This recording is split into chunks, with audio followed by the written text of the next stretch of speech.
বাংলাদেশে অতিরিক্ত লবণযুক্ত ও প্রক্রিয়াজাত খাবার খেয়ে প্রতি বছর প্রায় 24,000 মানুষের মৃত্যু হচ্ছে, এমনটাই জানিয়েছেন স্বাস্থ্য বিশেষজ্ঞরা। বিশ্ব সল্ট অ্যাওয়ারনেস উইক 2026 উপলক্ষে আয়োজিত এক সেমিনারে তারা জানান, দেশের মানুষ প্রতিদিন গড়ে প্রায় 9 গ্রাম লবণ গ্রহণ করছেন, যা বিশ্ব স্বাস্থ্য সংস্থার নির্ধারিত সীমার প্রায় দ্বিগুণ।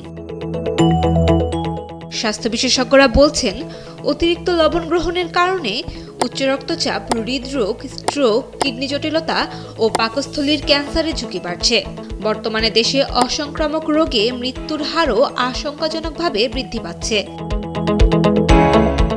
বাংলাদেশ ফুড সেফটি অথরিটি ও ন্যাশনাল হার্ট ফাউন্ডেশন হাসপাতাল অ্যান্ড রিসার্চ ইনস্টিটিউট যৌথভাবে রাজধানীতে এই সেমিনারের আয়োজন করে। সেখানে বক্তারা বলেন, চিপস, চানাচুর, ইনস্ট্যান্ট নুডলস, আচার, স্যুপ ও বিভিন্ন প্যাকেটজাত খাবারে অতিরিক্ত হিডেন সল্ট বা লুকানো লবণ রয়েছে, যা সাধারণ মানুষ অনেক সময় বুঝতে পারেন না।